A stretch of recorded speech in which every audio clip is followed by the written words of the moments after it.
Michael, first of all, thank you so much for doing this and for being here. You have been through an extraordinary journey, and there are aspects of it that I'm sure are etched in your mind still. When you go to sleep and close your eyes, what part of that experience do you still hold with you? Thanks, Omar. It's great to be here. I hold all kinds of things inside me, and they're heavy things to carry, to be perfectly frank. But I don't actually dream very much about that experience. I think the one recurring dream I have sometimes is that I've somehow been let out on a day pass of some kind, and I'm looking around me and I'm in the world, but they're going to come and get me and bring me back in and put me back in confinement. And very rarely when I have that dream, it is very disturbing. So it doesn't feel real? You mean the freedom? The freedom.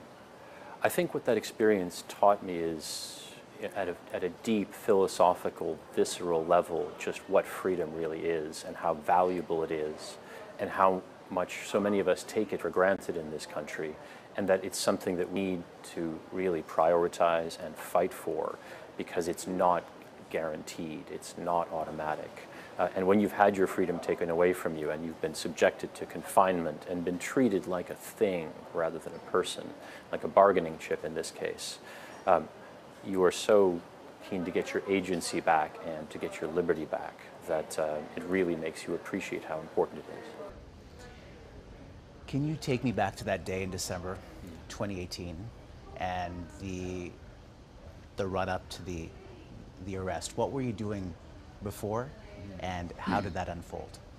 So I had, just to back it up a little before that, right, I had been working in China for several years already. First at the Canadian Embassy as a diplomat, then for the International Crisis Group as an advisor and an analyst.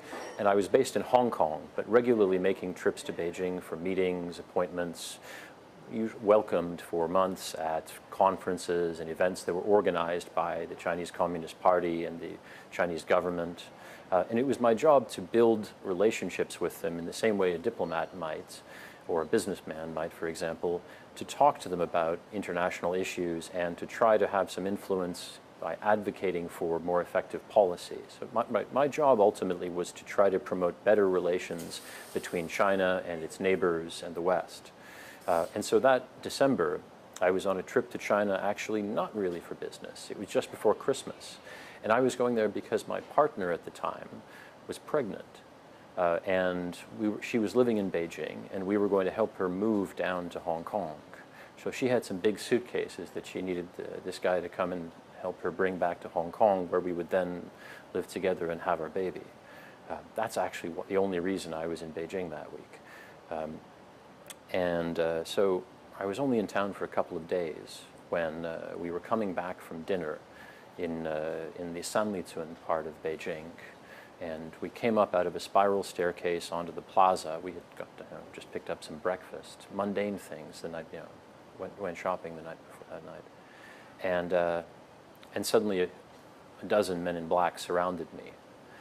Held out, one of them, a female officer, held out what I guess later was a warrant of some kind in Chinese, and they grabbed me and, in front of my pregnant girlfriend, dragged me into a black SUV, stuffed me into the back seat, put a set of handcuffs on me, blindfolded me, and drove off into the night. And you can imagine what that was like for her, right? She doesn't know if she's, it's an abrupt shock while she's pregnant, and she doesn't know if she's going to see me ever again. And what was going through your mind? It's interesting, sometimes we can all sort of lose it and panic, right? In that moment, luckily, I think my mind just went relatively quiet, although of course I was startled. And I was just trying to sort of quickly think through what to do. You're wondering, it's a fight or flight instinct, right? Struggling with that many guys is just going to lead to even more problems. So I tried to actually sort of get them to relax and essentially say, look, I'm coming with you, you don't need to be so rough about it. And kind of just establish my sort of, my own authority within the little space that I had left to me. But I was thinking to myself that hopefully this is just their way of inviting me to have a conversation about things, that maybe they just wanted to get information from me about Canada or about international things, and they were a little aggressive about it. But when they drove me to some secret location in South Beijing and sat me in an interrogation chair and told me that I was under suspicion of harming the national security of China, I knew it wasn't going to be a good night, and that it could be a very long time before I saw daylight again. So at that point, did you think that, okay, I may not ever get out of here again? Yeah, I don't know if I was thinking about forever necessarily, but after a certain point in time, right, many years starts to be forever anyway. Effectively, I was obviously very afraid and acutely worried that, first of all, that they were going to subject me to horrible, excruciating experiences, and that I could be there for a very long time. Otherwise, I was thinking about, why did they do this? Why me? Why now? And I had actually just been asked to analyze the detention of Meng Wanzhou, the Huawei CFO in Vancouver, that happened just 10 days before. It only became public a few days before I was detained, so I didn't have much time to think about it. But I didn't have to think too long and too hard to figure out that there might be a connection there, since I'm Canadian. I had been a Canadian diplomat. And the Chinese government likes to do tit for tat, right? I mean, we've just seen now Canada put trade barriers on electric vehicles. China responds in kind with other trade barriers. In this case, Canada had detained an executive. Chinese response is going to be possibly grab two innocent Canadians, try to create a false equivalency, put pressure on the Canadian government to let their person go. The journey to that facility, that secret facility, took about 45 minutes. That's right. And once you're there, set that scene for me. I mean, what language is the interrogation happening in? What does the room look like? Sure. What are you going through? Yeah, I mean, one thing to think, right, to consider, we're all kind of used to seeing Hollywood movies where people are either interrogated or tortured, things like that, and it usually lasts only a few minutes on screen. The most powerful weapon they have in this situation is time.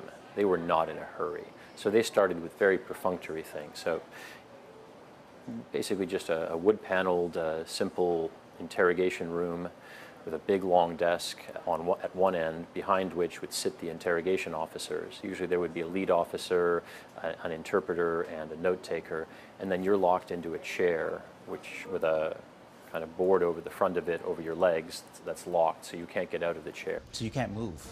You can shift in your seat a little bit, but they won't let you change posture dramatically. So part of the stress and duress is not letting you move for hours and forcing you to sit in an uncomfortable chair. After a while, your back and your hips and everything get excruciatingly uncomfortable. And they're putting the bright lights on you, and they're just hammering away at you with questions.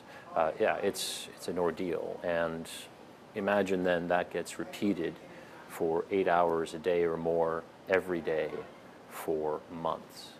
And the questions were in which language? So my Mandarin, thanks to the Foreign Services training and also just the efforts I made while I was in China, I kept studying Chinese. I had actually started studying Chinese a little bit many years earlier out of personal interest when I was at the United Nations. We mostly spoke in Chinese, but an interrogation is not the same thing as a casual conversation, right? So they're using a lot of specialized terms, criminal justice terms, legal terms, and so on. And so I had a right as a foreign detainee to an interpreter. So what we actually would do is kind of a sort of a round of, they would speak in Mandarin. I would try to understand what they had said. I would turn to the interpreter if I needed clarification. Sometimes I would respond in Chinese. Sometimes I would speak in English because I was concerned, obviously, that they might twist my words, because they were constantly trying to trick you into saying the wrong thing, which they could then play gotcha with. And so I had to be very careful in choosing my words, not because I actually had anything to hide, but because they're going to want to turn it into that. So as you're waiting for these charges to come forward or to be presented, you are in solitary, right? Yeah, that's right. And how long were you in solitary for? So they took me into a process that the UN calls an enforced disappearance, basically solitary confinement in a black jail. And they held me in this specialized facility. The interrogation room was on one side of the hall, and across the other side of the hall was a padded cell, about maybe 15 feet by about 10 feet wide, roughly, hard bed, and then a couple of armchairs and a small table, which I couldn't use, but the two guards who were constantly stationed in that room would use. And so you're in solitary confinement, but you're never actually alone. They've always got guards in there with you, and they're constantly looking at you. So imagine you're sitting in a small bedroom, and there's these two guys constantly looking at you and watching your every move, including when you go to the bathroom. So there's no privacy whatsoever, and there are also cameras, of course. That sense of confinement combined with constant surveillance really gets into your skull. It's psychologically exceedingly difficult to deal with. And how do you even begin to stay mentally strong in that state? Lack of other alternatives. People sort of ask me, how did you have the determination to do that? I had the determination of no choice. But I suppose I had the choice of falling apart and becoming a complete mess. I told myself sort of really early on that they're never going to see me cry. They're not going to see me being weak, because if they do, they'll exploit that. And so I had to learn by doing.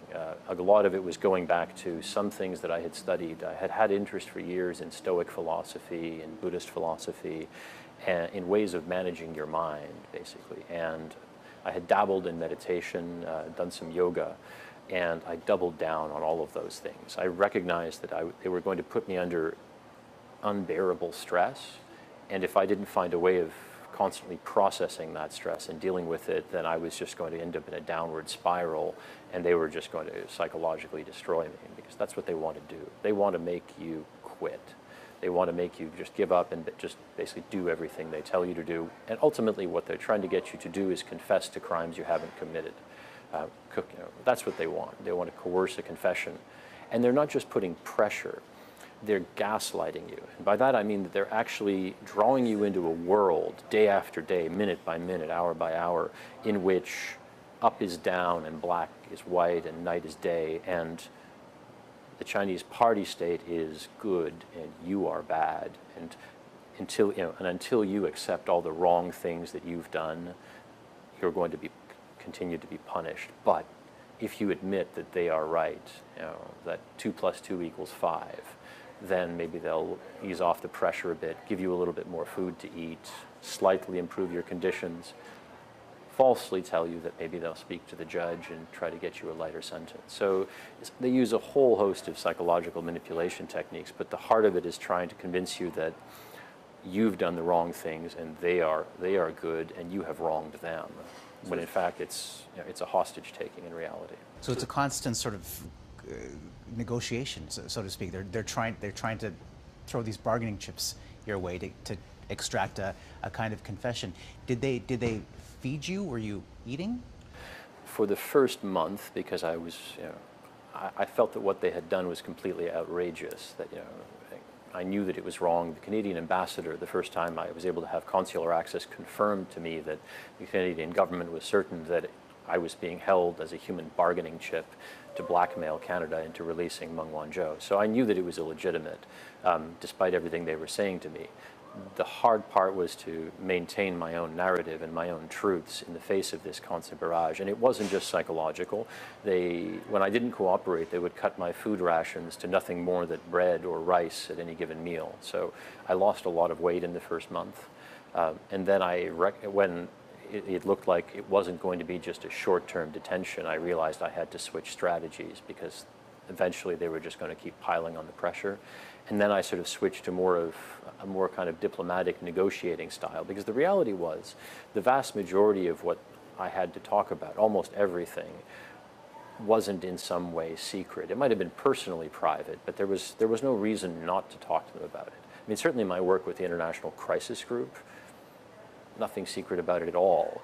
In the Canadian government, it's simply that as a diplomat, I had access to Canadian government information that's not to be disclosed. So I had to sort of very carefully compartmentalize, and there were two things that I had to worry about protecting. Canadian government information dating back from, by then it was pretty old, but still they had questions that were totally inappropriate and that in fact were a violation of international law. They asked me about and interrogated me repeatedly about my time as a diplomat, and that is a violation of the Vienna Convention on Diplomatic Relations. When other diplomats and foreign ministries heard that they were doing that, they were shocked. Nobody does that, because every country has diplomats, and you want other countries to treat your diplomats, right? It's reciprocal. So I had to protect that, and to some extent, because especially as a diplomat, I had traveled around the country and talked to Chinese people, not ever people who had access to state secrets, who ever leaked anything to me. That just didn't happen.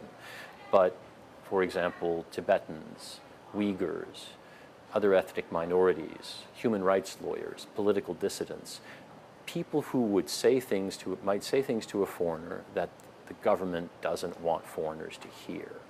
And that, one of the things to understand about how secretive that system is.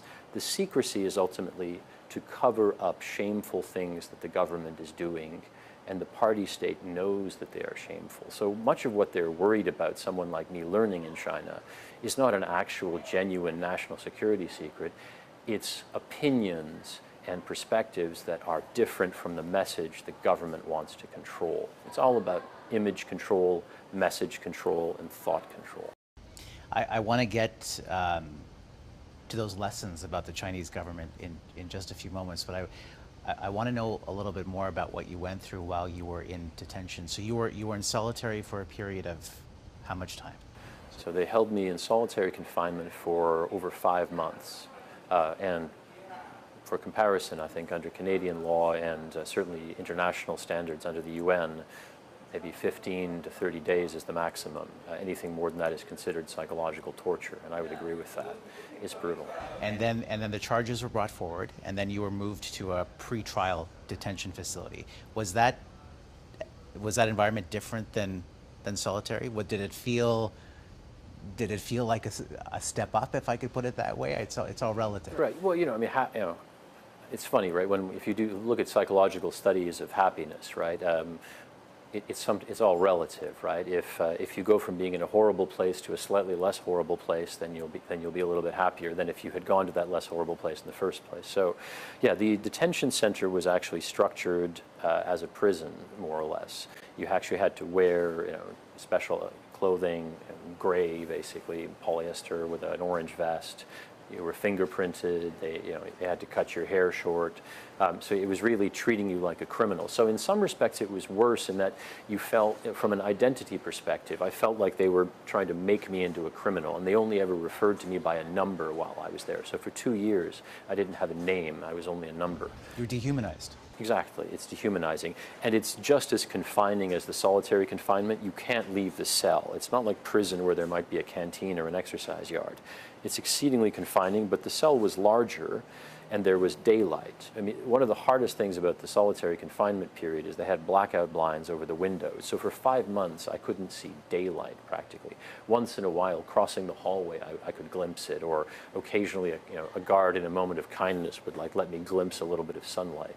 But you lose your sense of time and circadian rhythms under constant fluorescent lights with no daylight.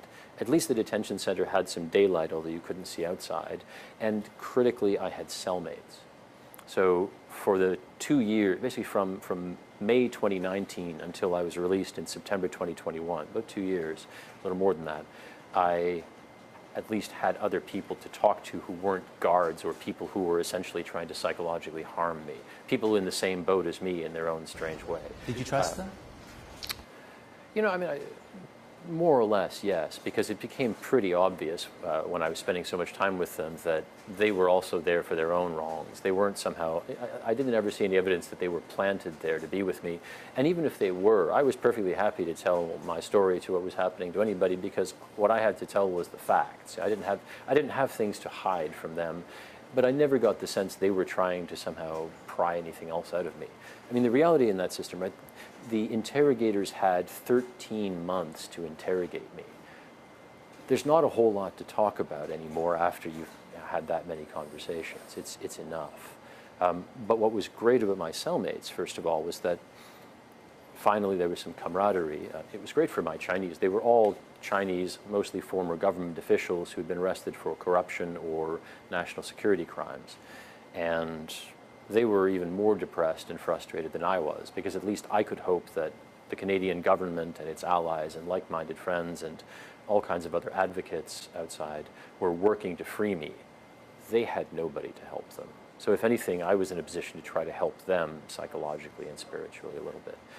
And they were a way that I could really improve my Chinese fluency and they gave me a deep immersion into not just Chinese culture and society, but the thinking of people inside the Chinese government, because they were from all kinds of different departments of the government. And again, none of them were going to be leaking any state secrets to me. We're already in a Ministry of State Security detention center. Nobody's going to do that. But it was an immersion in their worldview, how Chinese Communist Party members and government workers see the world. And that's what I got a really deep dive on. And that was fascinating, if depressing. You mentioned that you were aware, as a diplomat too, of this tit-for-tat diplomacy that China uses. Were you aware of the scale of how much you were being used as a pawn in a geopolitical war? How big this was? Short answer, no. I could get very little information. My only access to the outside world was a 30-minute consular meeting once a month. And most of that could only be focused on whether my family was okay. It was mostly just supposed to be personal things. They couldn't talk about my case. They couldn't really talk too much about the geopolitical ramifications. Gradually over time, I was able to kind of piece together the breadcrumbs and figure out that this was quite a big deal and very public. It was really only once I actually came back that I could appreciate how geopolitically significant it was, that Canada had been dragged into this geopolitical grudge match between the United States and China, that not only was I being instrumentalized, but in some ways Canada was being instrumentalized and punished for getting in the middle of that. The day you found out that you were going to be freed, how did you find out, and what was that day like? It came in stages, but essentially the Thursday before I was released, Ambassador Dominic Barton was able to have a very short, maybe 10-minute video consular meeting with me. Due to COVID, we couldn't actually see each other in person. So I was looking at this screen. He was sitting there with senior officials from the Ministry of State Security, and he told me that I would be going home, that they had finally found a solution. He didn't go into details, of course. That was, of course, a very powerful moment that gave, I had so much hope then. And then a couple of days later, I actually was able to leave. So you don't know what went into that on a granular level, negotiating your release? I've been doing a lot of research to produce something for the public eventually, hopefully a book and certainly some other writing and other things that will tell that story in more detail than anyone has ever seen. So, I was trained as a diplomat and as a researcher to go around and pick up puzzle pieces and eventually put the whole puzzle together. And that's one of the things I've been doing over the last couple of years is putting the whole puzzle together. Only I have a part of the story, the journey through the underworld that I went through, and then the redemption and coming back out of it. But the rest of the story is also fascinating, right? It's essentially a geopolitical thriller of a conflict that Canada got caught up in. And it also had hundreds of other people who were involved, whose lives were disrupted, who were traumatized, right? I mean, there's my partner who had to give birth while I was detained in solitary confinement in Hong Kong without me there, who had to be strong through all of that trauma and take care of our daughter, make sure our daughter was, as an infant, was protected from all the stress and madness of that, even while in Hong Kong, when Hong Kong itself was erupting into a kind of political madness. And she did an incredible job of taking care of herself, taking care of our child, sending letters and messages to me that were like little pinpricks of light through the darkness. And so we were able to keep up a really deep and meaningful correspondence, even though it was often interrupted. And I would write one letter, and sometimes it took 2 months for it to come back from her. But we managed to keep our love going through all of that. And there were other very important people. My former wife, Vina Najibullah, my best friend, had put aside her own life and career. And even though we'd separated a few years earlier, we stayed close. And we had always said that we would have each other's backs in a crunch. The assumption had always been that because she was from Central Asia, from Afghanistan and Tajikistan, and she had grown up in war-torn countries, she worked at the United Nations on fragile and states that were in conflict. The assumption was always that I might be the one who would have to ride to her rescue. It was like a fairy tale in reverse. You know, suddenly the knight needs to be rescued from the dragon. And she was incredible. She marshaled all her abilities as an international advocate, rallied and organized and coordinated this international advocacy campaign that brought in legal experts, experts in justice, experts in diplomacy and negotiation, and she drew on all of that expert network with her own persuasive skills. She would go to Prime Minister Trudeau's office, she would go to the Foreign Minister's office, she went to the White House, she went to Brussels. She spoke regularly with the ambassadors and with the consular officers who were handling my case. She coordinated all of that for over 1,000 days. And quite frankly, if she hadn't done that, if she and a number of other highly dedicated people hadn't worked thousands of hours on this, we might not be having this conversation, because this problem might not yet be solved. The knot might still be tied. Meng Wanzhou might still be sitting in her mansion in Vancouver, and I might still be in that cell. And one of the reasons I agreed to do these interviews, frankly, to have this conversation with you, is because I want Canadians and I want your audience to know how utterly grateful I am for what my loved ones and friends did, but also for what all of you did. The media played a really important role in this, making sure that the story didn't disappear, that people couldn't forget that there were innocent people being used as bargaining chips in a brutal geopolitical game, and that they should be freed. The media didn't let us down, and the people of Canada also, I later understood how many people paid attention and cared. And as I found out about that in those dark days, it made it so much more possible to bear the weight and the loneliness and the isolation, knowing that there were so many people who cared.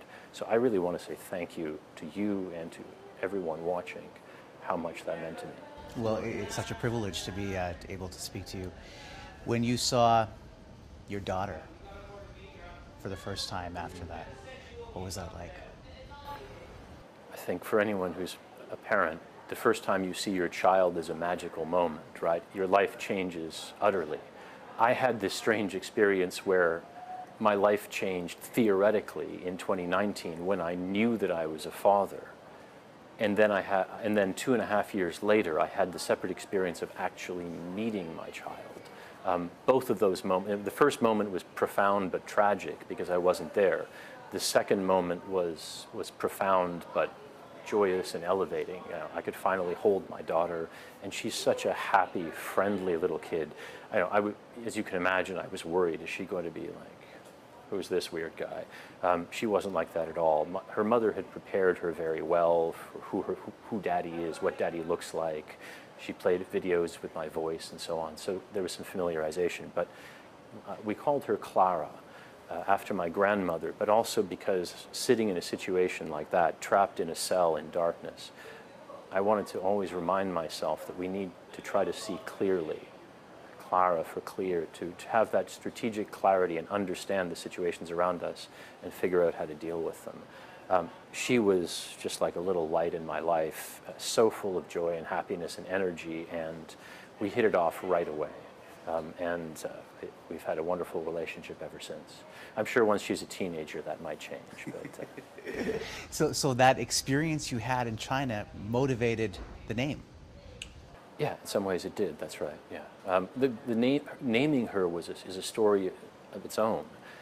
So my partner was 6 months pregnant when I was detained. We had at that point we had kicked around ideas of names, but we hadn't settled on one.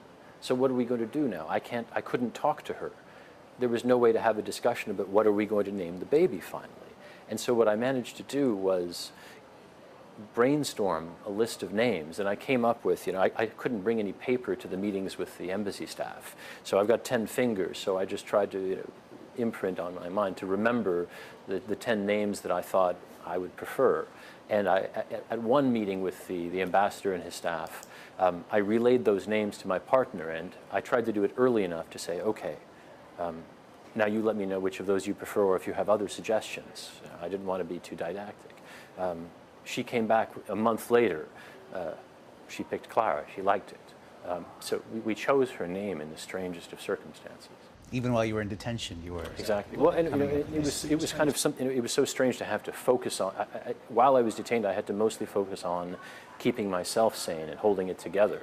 But that was kind of something that I could focus my mind on that had nothing to do with this. That was focused on the future, and that was a lot of what I had to do to get through the darkest moments was learn how to manage my mind, how to focus on the task at hand, and think clearly about what was in my power, what could I deal with, and what was outside my power, my ability to affect. And I focused on being as good as I could at the things that were in my sphere of control. It's a basic Stoic principle. having had the benefit of some perspective now. Do you feel like Canada did everything it could to free you in a timely manner?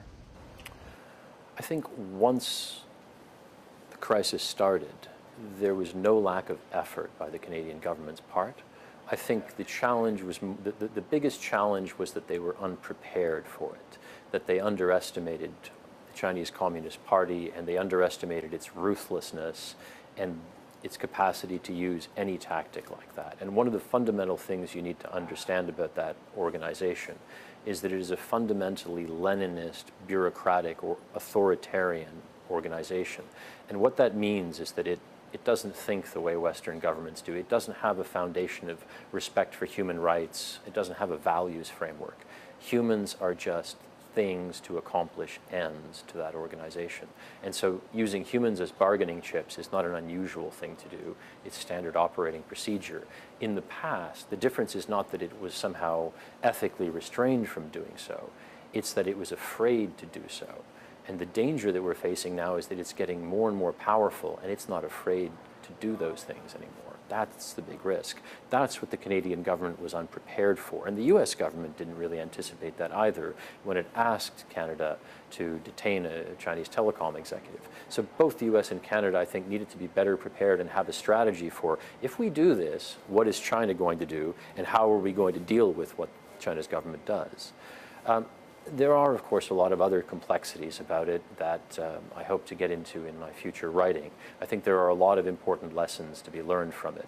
But, I mean, the critical one is simply that it took a long time for the Canadian government to figure out the best way to deal with it, and it may not have used all the leverage and the options that it had available to it because it was such an unusual circumstance. It was unprepared.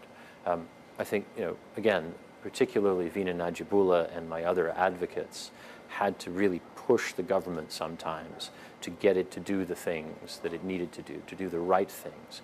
And in the end, it took President Joe Biden and his team to make the really hard moral decisions and make it possible for there to be a solution to this. I mean, there were many pieces, right? Meng Wanzhou and her lawyers had to come to an agreement on her case with the US Department of Justice, but then you still needed a negotiation between the governments because otherwise you could have a situation where she goes home and we're still in China, right? You needed to somehow make sure that, because there was so little trust with China, that we would come home at the same time. And that took some extraordinary diplomatic negotiations. And there are a number of people that, and I won't name them here, but they know who they are, who did incredible work on that. And I'm incredibly grateful to them for that. It still sounds, though, that you feel that Canada could have done more in your case sooner. I think that is possible, but it's it's not a 15-second soundbite. Frankly, I'm working on a book about this, and that will go into more detail. And I think the best thing to do there, frankly, is I want to lay out the story because it is a complicated story, and frankly, a lot of people have understood bits and pieces of it, but nobody's really seen the whole narrative. I want to put that all together, and I want to let the reader or your viewers one day kind of look at it all in detail and decide for themselves, did the government do the right thing at the right time, and what were its other options? But it would take longer than we have to explain that properly. Do you think it has the understanding of the nuance in dealing with a country such as China?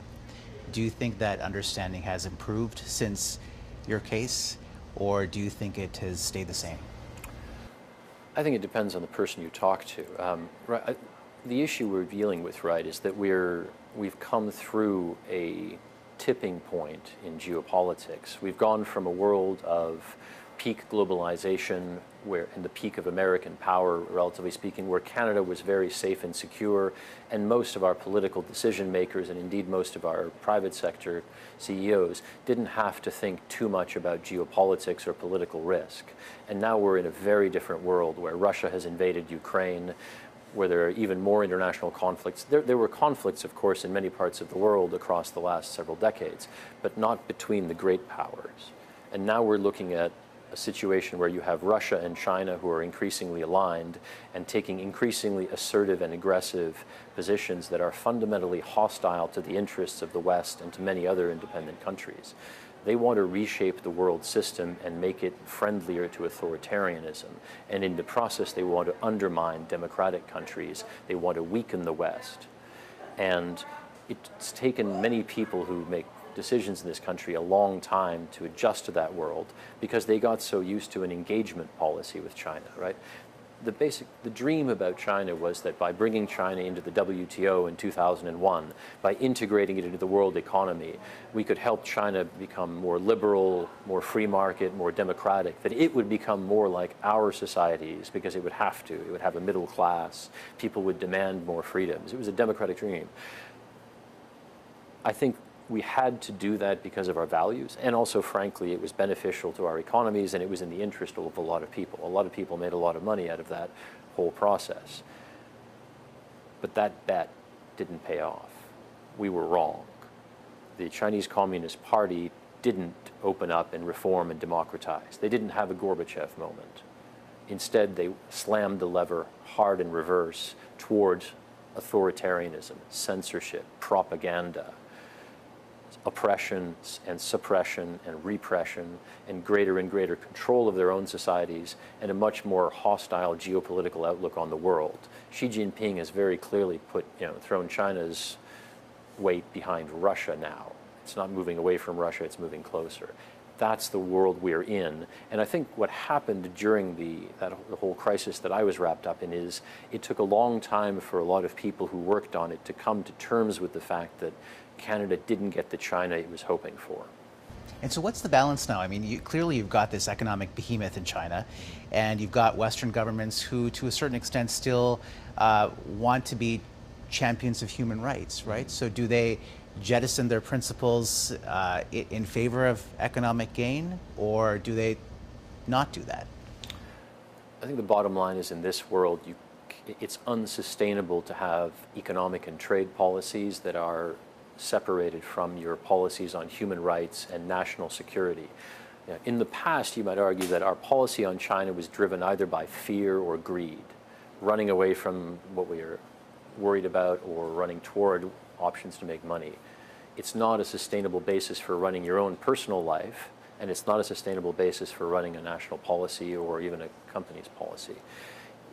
You need to have a policy that is based on a healthy balance of values in a democratic society. Because if there's one thing that my experience in China taught me is how important knowing who you are, what is your identity as an individual and as a nation, what matters to you, what do you care about, what are your values, what are your virtues, where is your moral compass?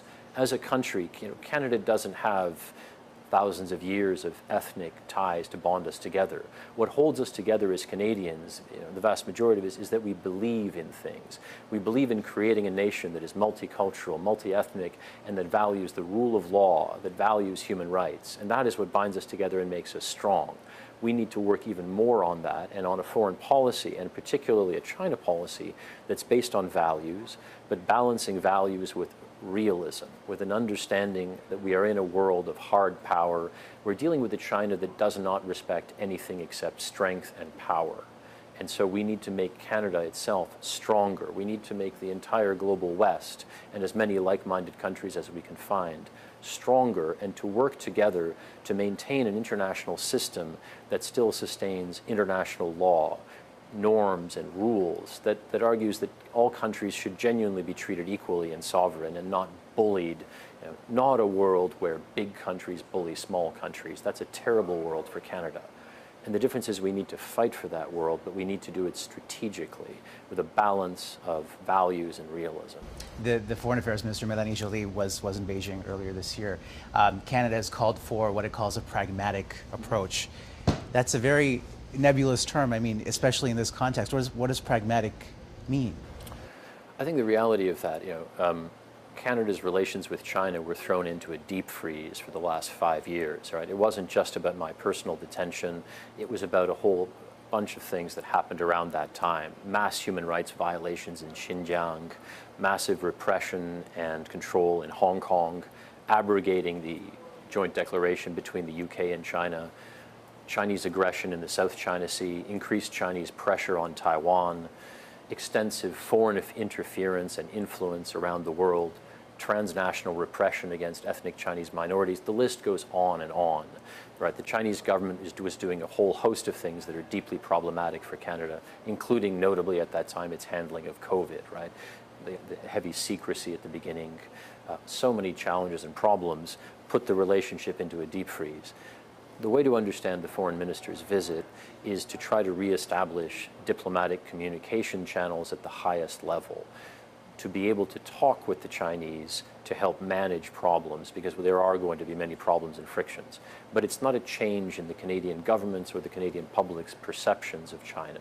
It doesn't mean that the threats and risks from China have diminished in any way. And I think what Mélanie Joly means by pragmatic is essentially saying, look, we need to talk to each other because diplomacy is still a better way to resolve problems than war. But we have no illusions anymore about the China that we're dealing with, right? The panda mask has fallen off. We can see the dragon underneath, and there's no way to put the mask back on.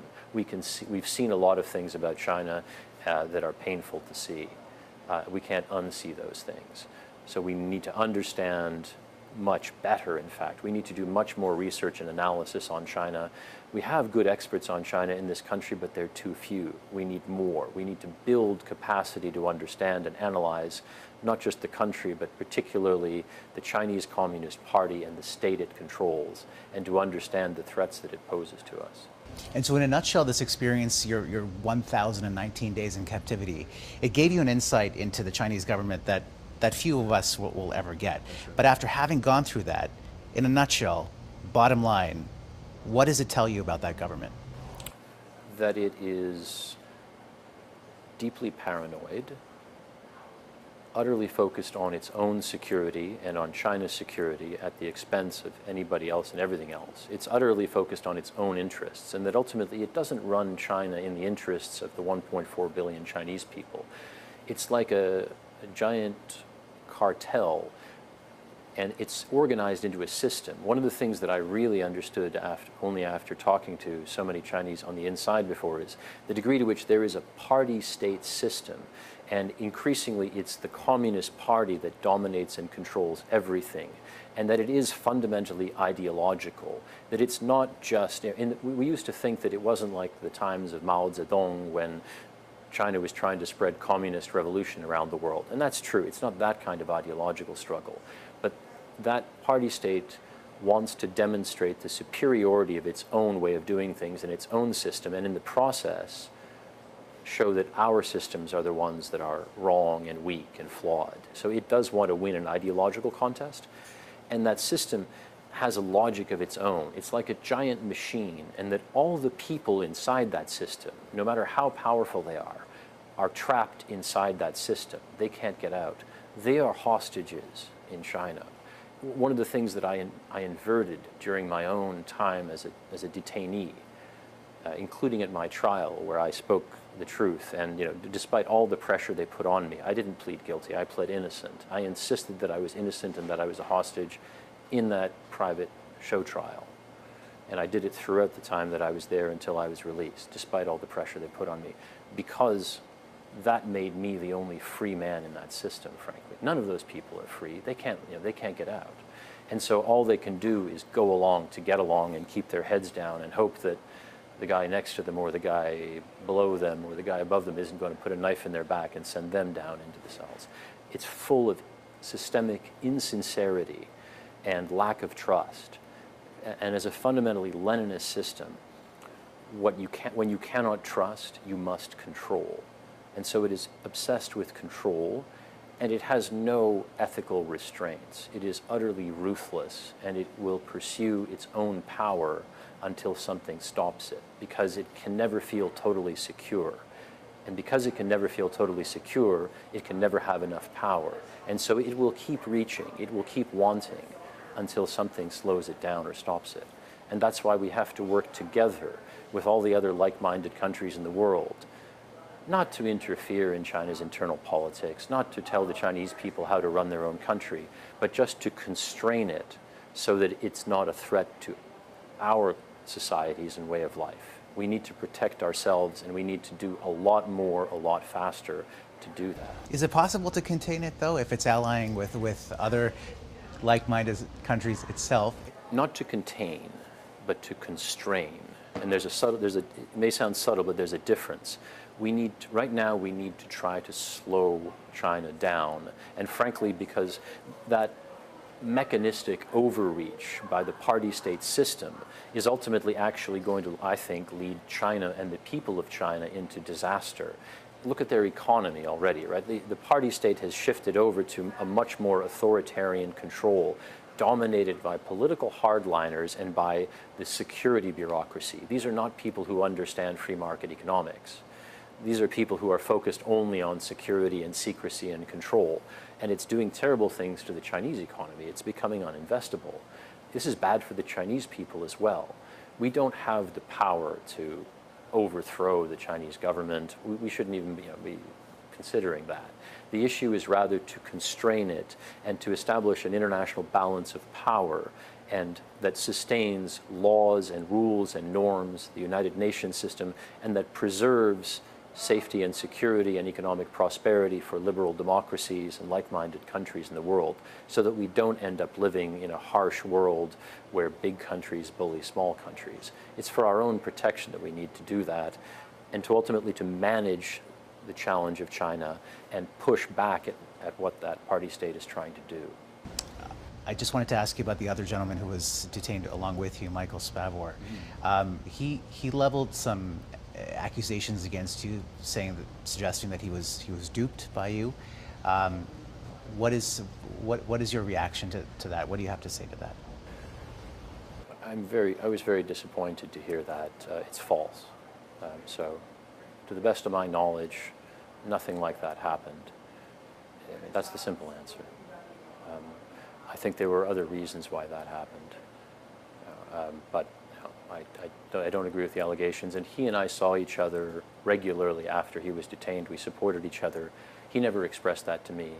That was expressed by anonymous sources quoting a lawyer who was in the middle of negotiations. And you can imagine that in negotiations, people are going to say all sorts of things. The actual implications were about the government, not about me personally in any case. Have you seen him since you were freed? Repeatedly, yes, absolutely. He's been a guest in my home, or in my family's home on 2 occasions. We talked extensively. I encouraged him when he was reluctant to come to Ottawa for President Biden's visit. I encouraged him and tried to help him feel secure about being so public like that. So we talked a great deal. Yeah, absolutely. And I think what Canadians should understand is that ordeal was really awful for him. I don't think the average person can understand the amount of suffering he was subjected to, and that had an impact on his ability to put his life back together again. And the government has always been committed to helping both of us get back to normal life. And so I think, if anything, he deserves our sympathy and support. But on that particular instance, I disagreed with that, but I also even more sharply disagreed with how a lot of media covered that. It led to, I think, a lot of distorted misunderstandings. A lot of what was written about that was not factually accurate or severely distorted. It was ultimately, very simply a situation in which someone had suffered a great deal indirectly because of what the Canadian government had did with Meng Wanzhou. And that is the only reason that I understand why he was detained as a hostage, just like me. Right. For the Chinese government, the whole point was for us to be innocent, not for us to have done anything. If the Chinese, if the Chinese government or its security services find actual spies, actual people doing wrong things, they're not going to wait around for years until there's an executive detained to act. They're going to arrest those people. The timing and the communications from the Chinese government throughout our ordeal made it abundantly clear to everybody who was studying the problem and engaging with them that the reason that he and I were detained was as hostages to get Meng Wanzhou back. And you can ask, why me? Why him? Probably because we were relatively prominent and visible Canadians who were doing interesting things. It was easier for them to cook up a false narrative that because he lived on the North Korean border, because I worked in diplomatic circles and worked on foreign policy, easier than to pick a random businessman. But I have no doubt that if either he or I had not been in China in December 2018, you wouldn't be talking about two Michaels, you'd be talking about two other Canadians. And if I take any comfort from the ordeal that I went through, it's that at least I probably spared that for somebody else. But that reporting has not affected the relationship adversely? No, I mean, I haven't been in touch with him since then, but, Okay. With regards to your settlement negotiations with Ottawa, is there any update on that, any progress on that? Because those are consular cases, I have to refer you back to the government for anything on that. Okay, but they're still ongoing. As I said, the government has restrictions on how consular cases are treated and discussed. I have to refer you to the government to talk about it. What I can say is that the things that I've said in the past are still accurate, that my objectives in this have always been simply to try to address costs that I incurred and to get on with my life and get back to work, and I've done that. So my objectives and Michael Spavor's were not necessarily the same, and our circumstances were not the same. Obviously, this was an extraordinarily difficult ordeal that I went through. It was scarring. I'm still trying to recover my health and get back to where I was before. It's been really challenging. But at the same time, I think you should understand that even though it was a very dark time for me, I went through all the negative emotions you can imagine, and so did my family. It was traumatic for my loved ones and friends. It was also an extraordinarily transformative experience for us.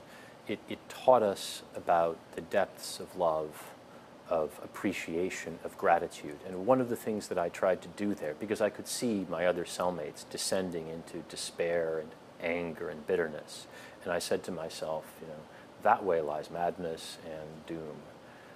And so I focused instead on gratitude and appreciation and on staying connected with the world and with my loved ones and with what was important. It forced me to really understand what are my core values, about the importance of character and dedicating yourself to virtue, to being a better person. Because there was so little that I could do while locked in a cell, right? I wanted to participate in fixing the problem. I mean, that's ultimately the kind of work I do, is trying to fix international problems. And I couldn't, and it was so disempowering to feel that I couldn't contribute, that what I focused on is finding a way that I could contribute by writing letters about my experience inside there and communicating it to my family, and by being the kind of prisoner they needed me to be, to focus on trying to make myself as strong and as effective as I could so that I could come back and be the father that my daughter needed to be, not to come back a broken man, but to come back a stronger and wiser person who could contribute in useful ways to my family and to society, and to try to get back to my work and do that work even better, because we need people to work on these things. And it also infused my loved ones and family with that kind of sense of urgency, with that intensity. I mean, we were really living on the edge of existence, not knowing if the world was going to fall apart around us. And that experience, I think, is a unique one in life. When you're fighting for your own life, you really taste what life is about and why it matters. And it gave me so much more perspective. And that's one of the strange gifts of the whole process. I came out of it with such a wonderful sense of gratitude and appreciation and determination to try to stop harmful things from happening, to alleviate suffering in the world, prevent my own suffering. There's an old Buddhist saying that pain is inevitable, suffering is optional. I learned how to alleviate my own suffering, and I want to now help others do the same thing. We need a lot more, actually, sort of mindfulness and philosophy in international relations, a greater, deeper sense of values in our foreign policy. And I hope I can contribute to doing that. And in terms of Canada and China, right, what we need to really come to terms with is not just experts working on these issues in Ottawa, let's say. We need all Canadians to educate themselves more about the true nature of the Chinese party state. It's not, the problem is not China. China is an extraordinary country with thousands of years of history and amazing people. I have many friends in China. I have a great admiration for many aspects of Chinese culture. Their economic performance in many areas has been extraordinary. We need to take China very seriously and have respect for the Chinese people. The problem is the nature of the political system that controls and rules over China, and quite frankly, that has made hostages of all of the Chinese people. And that is a very, very strong and dangerous thing that we need to deal with in the middle of the 21st century. It's probably the biggest geopolitical challenge that we will face in our professional lifetimes. And we need to see very clearly what it is we are dealing with, and we need clear strategies to manage it. We need to protect our economy through economic security measures. In some cases, that will mean trade barriers, investment restrictions. We need to look at critical mineral supply chains. We need to look at managing what technology is flowing into China, because so much of it can go into their military industrial complex. We don't want to be helping that party state build its military even further and faster than it already is. We need to strengthen ourselves. So we need to focus on protecting Canadian society from propaganda, disinformation, and misinformation, which the Chinese Communist Party's propaganda department and other organs are constantly pumping out, trying to control the narrative and confuse people and sow political dissent and instability in our countries. We need to be a lot smarter about those things. Support investigative journalism, support independent journalism in developing countries that are also being infiltrated by Chinese propaganda. There's a whole host of things that we need to do, from security to foreign policy to economic policy to media and civil society. And we need to move strategically, and we need to move more quickly to do those things. I think the current government is going in the right direction now after some long delays, but they need to move further and faster with things like an Indo-Pacific strategy and building up China competencies across the government. And I'm here to tell you that I'm back, and I'm happy to help in any way I can. Would you go back? To China? If they would welcome me back and they could guarantee my safety, yes. There would be very important work to do there, and I've got pretty good Mandarin after spending 1,000 days speaking nothing but Mandarin with my cellmates. All right. I'm very grateful for your time. Thank you so much. Thank you.